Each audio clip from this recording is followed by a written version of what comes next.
Welcome to another edition of the 49er GoldCast.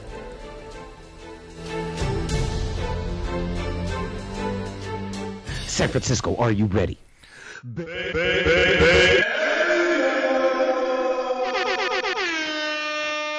Boom! Welcome to another edition of the 49er GoldCast. We are the voice of the faithful. I'm your host, Rudy Solis III, and with me is my brother, my co-host, Raymond Solis first, baby. and our esteemed co-host, Old Man Davis. Boom! Here we go, guys. Week 2 is in the books and a crushing loss for the 49ers. We had several opportunities. We were in the lead. We had an opportunity to come back, but ultimately it was squandered by two major dagger interceptions from Blaine Gabbert. Here we go, week 2. So let's get into it. So I'm going to start. I was a little surprised. Me and Raymond, you and I were just talking a little bit off air, and I'm going to bring that conversation on air. I actually wasn't as upset. I thought that the 49ers had a strong showing. I thought there was really an opportunity for them to get kind of destroyed. And, outside of those two interceptions, I thought we really had an opportunity to make something happen here. But you were less enthusiastic after the game. And so let's start with you, and I want to hear your thoughts on Blaine Gabbert and the offense.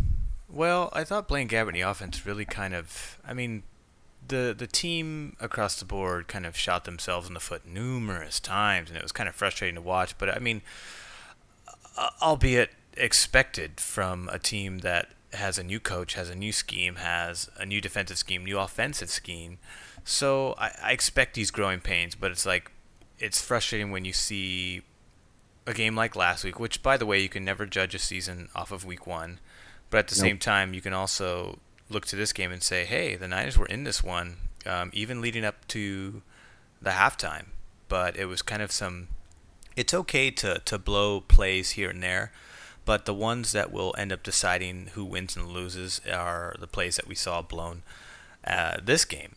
And the big one for me that I felt like was kind of the turning point, where it was the beginning of the end.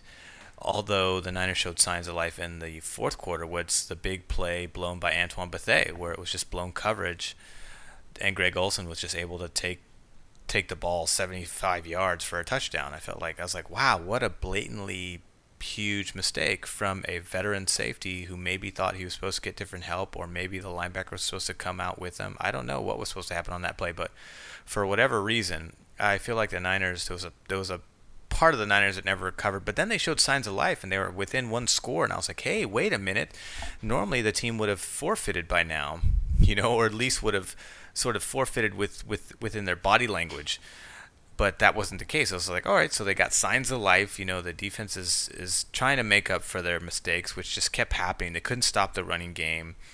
They did manage to get a turnover, an interception, the first passing play of the game from Cam Newton, who recovered after that. Cam Newton wasn't all that efficient either. He was 60%. Blaine Gabbert had a better completion percentage than Cam Newton last game against the Rams than Cam Newton had this game. And then on the flip side, Gabbert, who I thought was just highly inefficient. He had decent protection.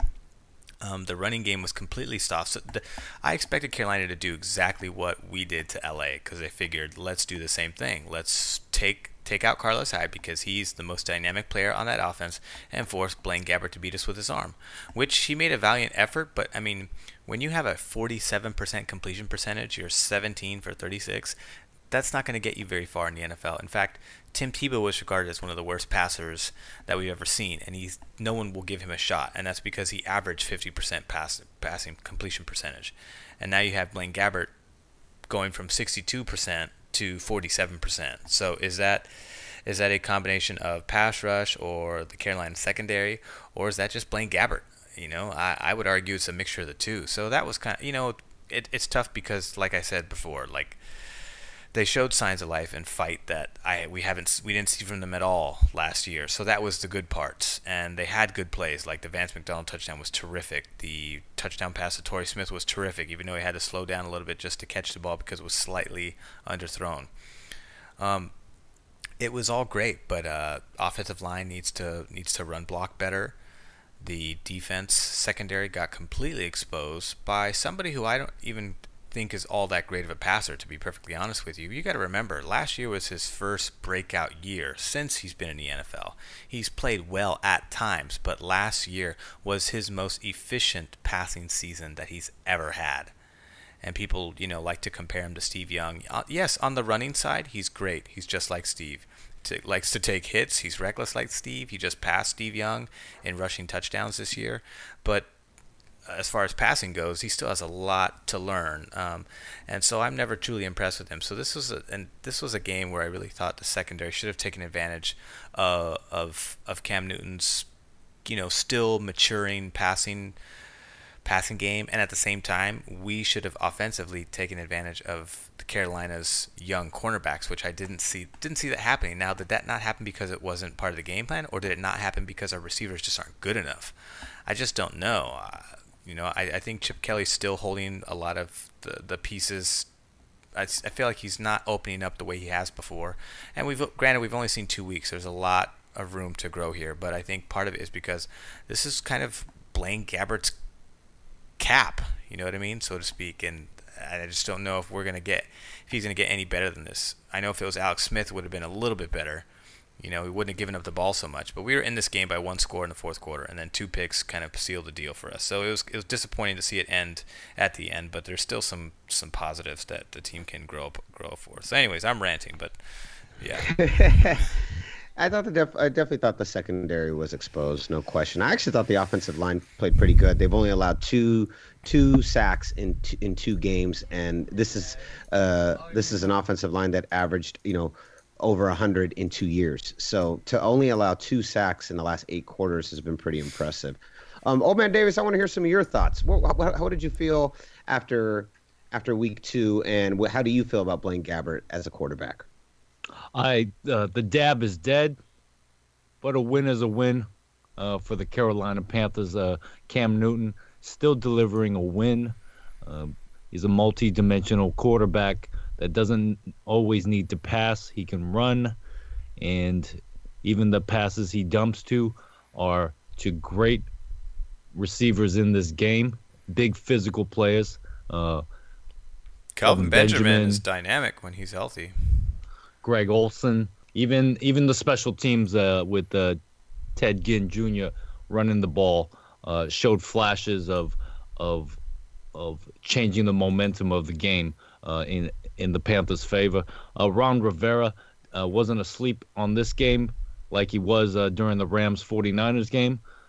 He really stuck it to the 49ers, and they played maybe not a solid game, but they completed enough plays to outtake the 49ers at home.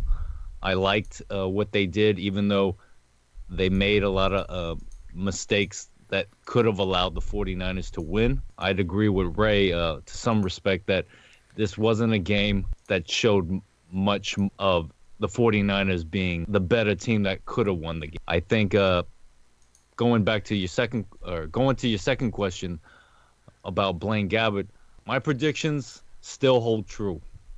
The man, number 2, is still number 1. He started the season at number 1, and he will continue being number 1 until following games where the Niners are more in the loss column than they are in the W column. And only then will Blaine Gabbert surely wear his jersey in the placement of quarterbacks. Just like that penny. Yeah, only then will his number really be appropriate. Reflection of his status. Yeah. And that's the other thing, too. I feel like the NFL, this is another thought I had. I read an article earlier today, and it was talking about seeing whether the 49ers were set up to fail. Meaning, what is this? Like, did the scheduling within the NFL does it need tweaking because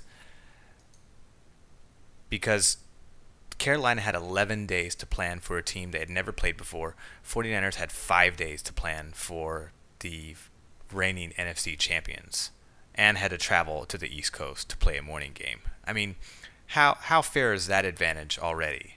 And in 100-degree weather. Yes, and also an unknown weather territory too that you cannot duplicate in training camp. Now, granted, weather is completely, you cannot control the weather. You can't get mad at Green Bay because it's always cold over there. That's just the way it is. That's just the time of the year that we play. But at the same time, it's like, hey NFL, is it really fair that Carolina had more than double the amount of time to plan for this game than the 49ers did, and the 49ers are the one that had to travel? I mean, that's already a tall task. This is the NFL we're talking about. So I think there was some validity to what he was talking about. Whether I don't think there was any intentional effort on the NFL's part. They're just trying to make a buck. But, I mean, at the same time, I think something's got to be done with the scheduling because that's clearly a problem. Yeah. Yeah, I definitely. Well, what do we talk about during the preseason? That this is the 6 weeks of hell, 6 weeks of death that we're going through right now. Now, luckily, with Romo down, that makes week 4. That puts us in a position where we could end up going into week 5 at 2-2, which is where I'm still holding on to. But it doesn't get any easier because next week we have to go into Seattle. But sticking back to the game, Raymond, the secondary. What happened to that secondary? Like, that's Jim O'Neill's. That's his specialty. That's the area that we had praised, that we thought looked pretty good. But this week we're just completely exposed by a wide receiver unit that, I mean, in general has never been all that great. I think part of it just came down to maybe Jim O'Neill underestimating Cam Newton's throwing ability, and perhaps there was some maybe missed calls. So if you make a call, the defense is lined up to do a very particular thing. I mean, in the case of Greg Olson's touchdown, that's blown coverage clearly. But there was a lot of other times where I felt like guys just seemed like they were focused on a task that they were asked to do because of the call, not because they were out of position. Now, how accurate I am on that assessment, I don't know. I'm not an NFL coach. I don't understand defenses to that level, so I can't tell whether that's the case or not. I still want to go back and listen to Jim O'Neill's press conference to see what kind of light he can shed on it. At the same time, we know he's going to be tight-lipped because he doesn't give away any chips. I mean, he might talk about stuff, but it's all going to be in this, this general vague manner that all NFL coaches seem to talk in. So I'm probably not going to get what I'd like out of it, but I can still give it a listen and see if there's anything to take away from that. Maybe this game, this past Sunday, had just as much to do with the secondary not being where it should have been, as much as the Panthers taking opportunities to make plays when it counted. 49ers gain the lead. It's 10-7. Carolina immediately responds with a huge touchdown. They shut down the 49er offense for the rest of the half and then add another 3 points, making the total at that point 17-10. That was the worst part about it, is it was the first play after we just took the lead, and I was feeling pretty good about it. Yep, me too. And I remember going into the half, I was talking to, our father, the fourth member of the GoldCast, Reese Solis Jr., and he said, it wasn't bad. We had the lead there. It's a 2-position game or 1-position game.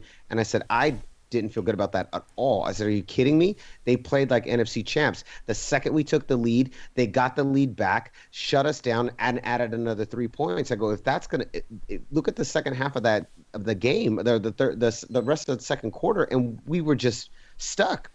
That was it. And they threw up 10 points really fast. And that, kind of going back to you, old man Davis, that's speaking to the efficiency of Carolina at this point in there as a team.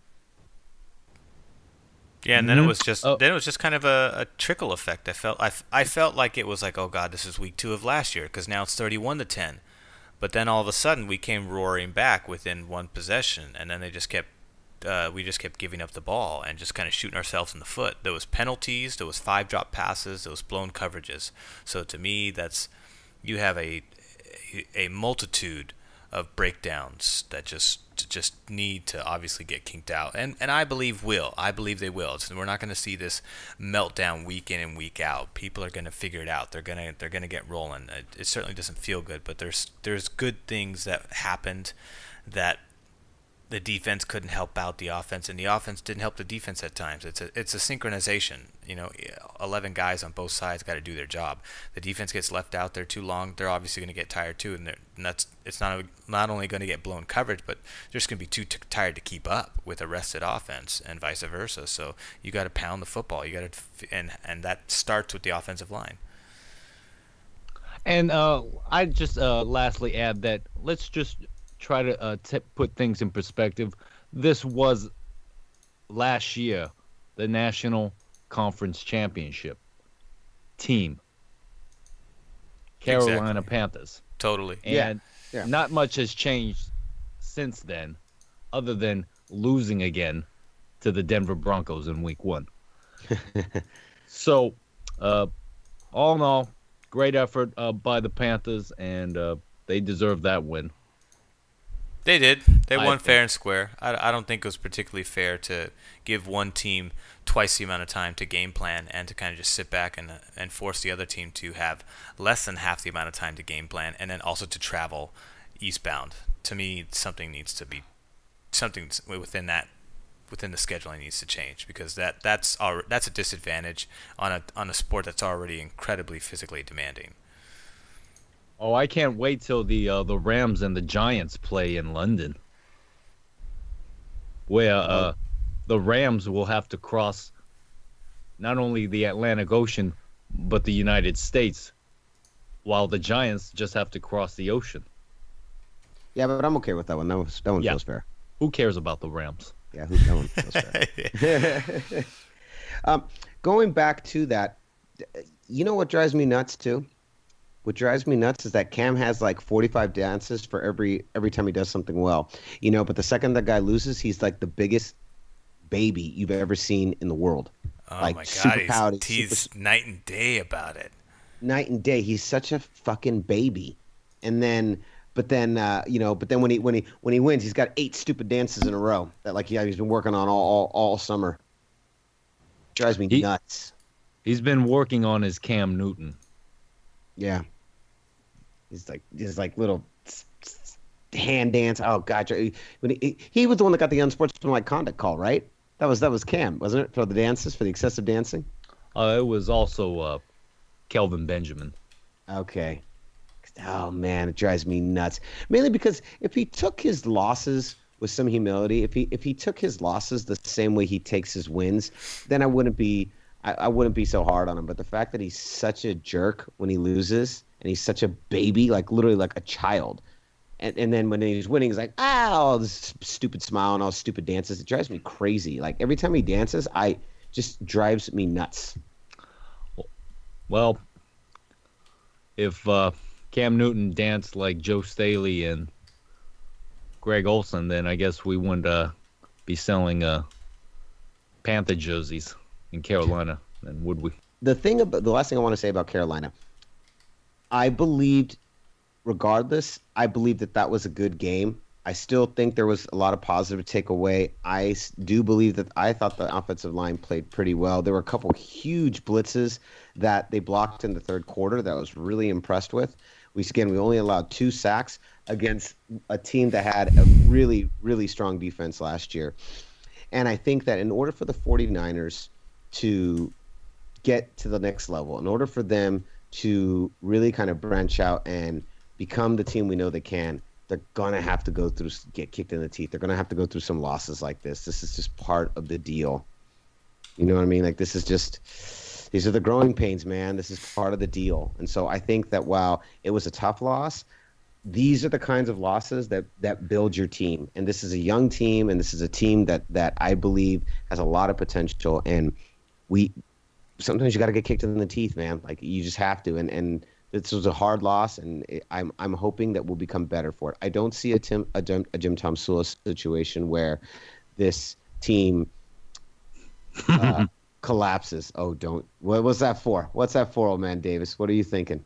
I'm just watching my TiVo. Anyways, I think it was a good hard fought game, and I think that the 49ers will be better for it. They fought hard, They definitely fought hard. So I mentioned that via the 49ers GoldCast Twitter account that they showed more fight in this game than they did all of last year. So it wasn't the Pittsburgh Steelers blowout, followed by the Cardinals blowout. We'll find out what's going to happen in Seattle.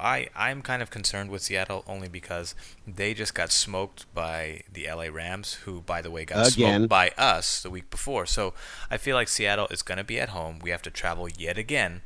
And I shouldn't have any negative inflection towards that because traveling is just a part of the game, but I just think that there needs to be some tweaks to allow a little bit more even playing ground in terms of preparation, because that can have a problem. In the playoffs, it's a lot more even.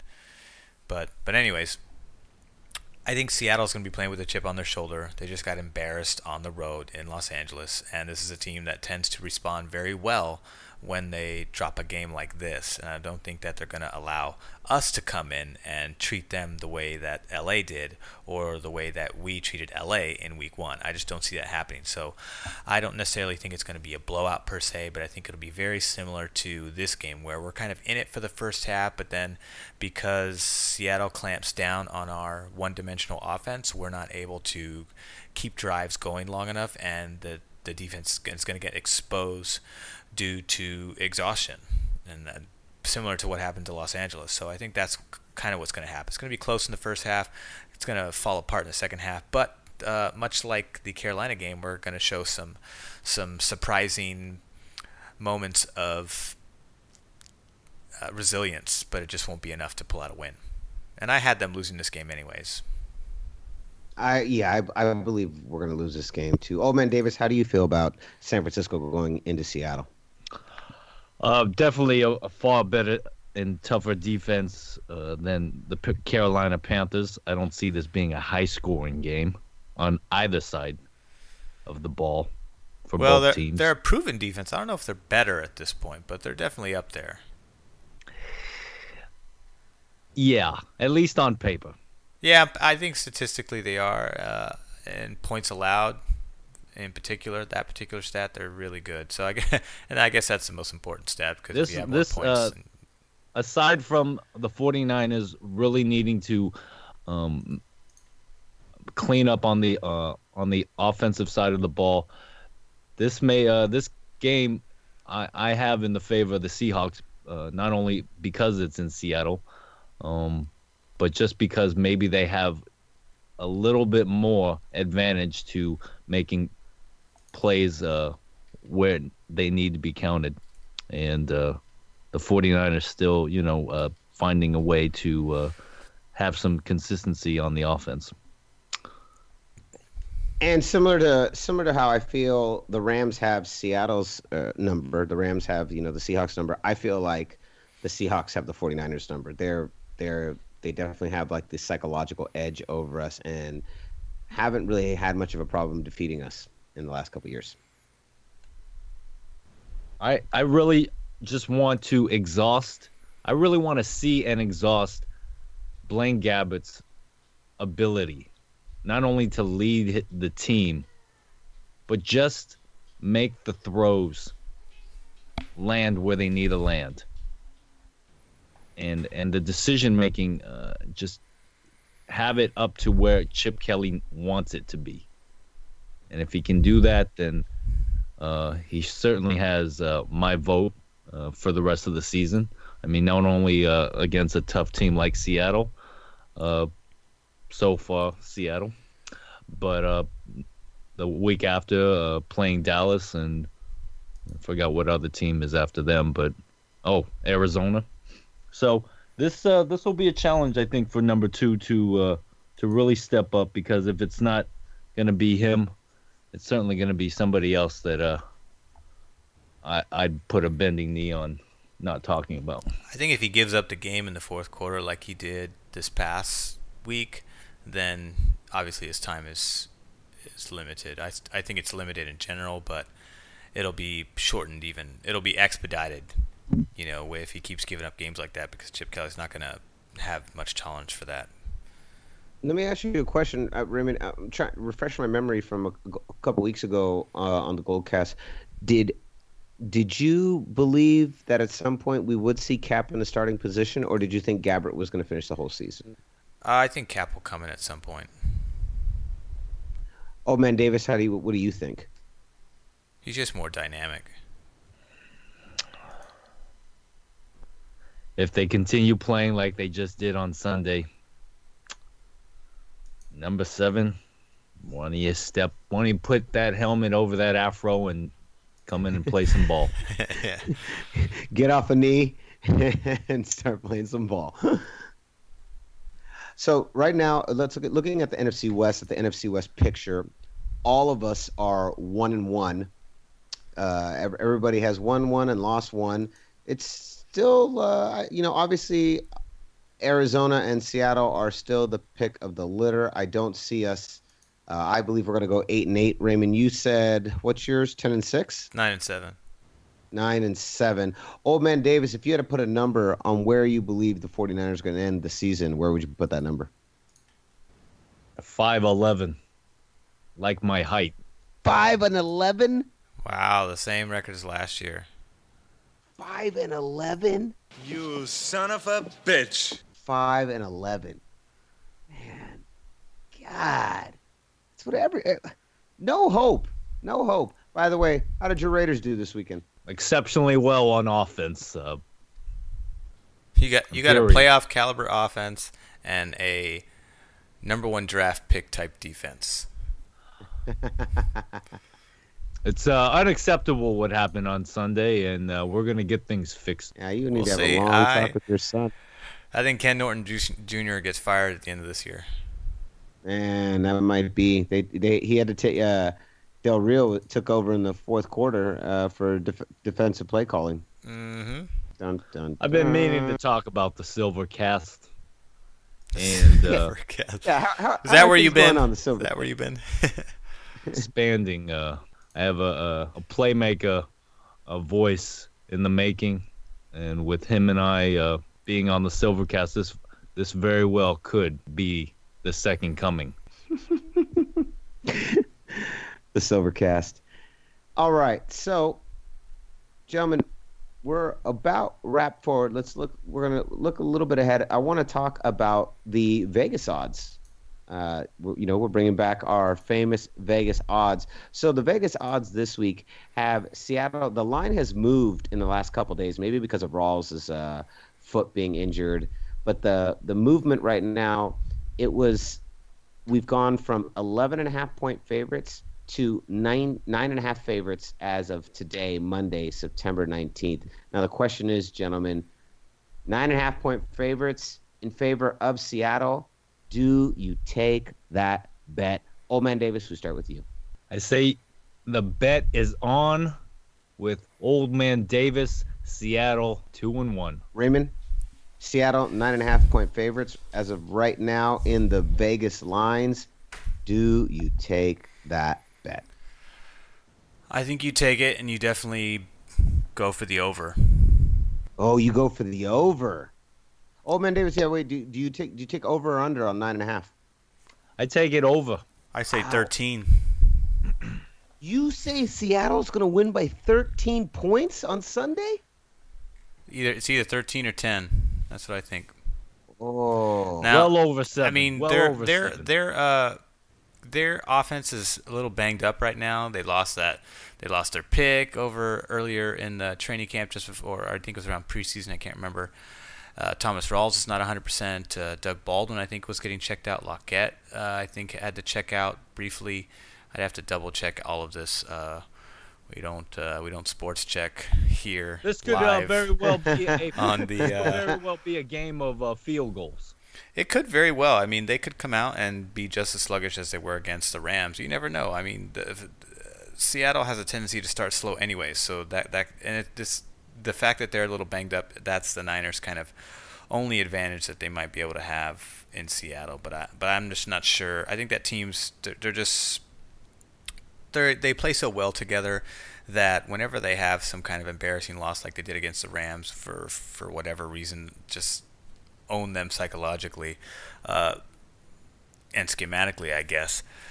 For whatever reason, they're capable of bouncing back off that, and I just don't see. And a lot of good teams are. Yeah, Carolina if last this was reverse, if this was us coming in, I mean, if we played Seattle this week and then went to Carolina next week, might be a slightly different story. But them coming off of this embarrassing loss, they're going to be playing with a chip on their shoulders, and that's I'm not going to sit here and kind of quantify stats as to why it'll happen, but that's kind of the stats that you can't ever analyze and throw it in there. But that's just how I see it playing out. Yeah, that makes sense.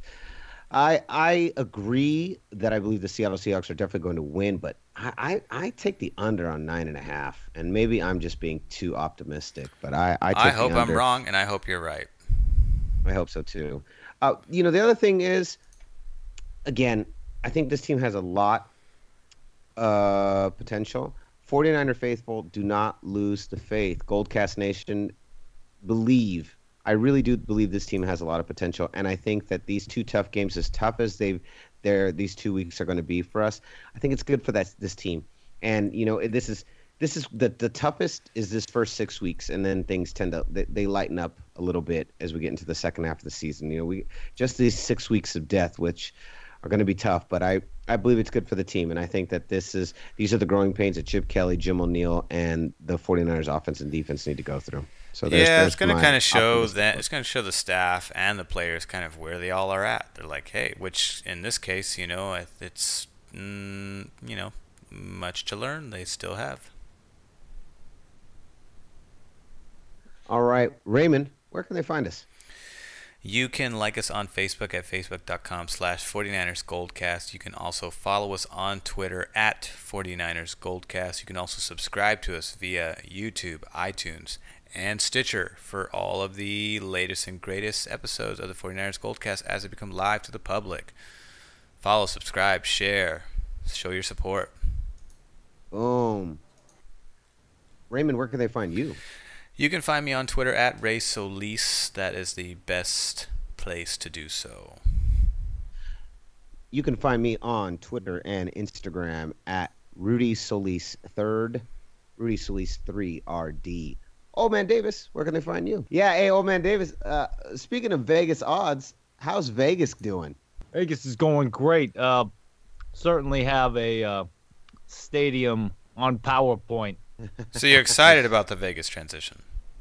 I think Vegas would be a great opportunity because it would be a home and where the Vegasites would embrace a team like the Raiders. They would get the stadium that I want, that the Raiders deserve, that the fans of new Raiders and old Raiders can come to and watch the silver and black.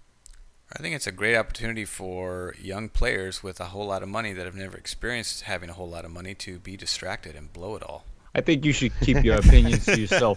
You got to have curfews on these guys if they're going to be in a place like Vegas. That's what I think. Man. I think it's the perfect place for you guys. I really do. But I'm going to spend some time in Tennessee. And, Tennessee. As we look to take win number 2 against the Tennessee Titans. So, Old Man Davis, where can they find you? In Tennessee. Tennessee. There you have it. All right. So concludes another edition of the 49er Goldcast. We are the voice of the faithful. I'm your host, Rudy Solis III, and with me is my brother, my co-host, Raymond Talisa first, baby. And our esteemed co-host, Old Man Davis. Boom! Welcome back. Welcome back. We'll see you next time. Same Goldcast time, same Goldcast channel. Ba ba ba ba ba ba ba ba ba ba.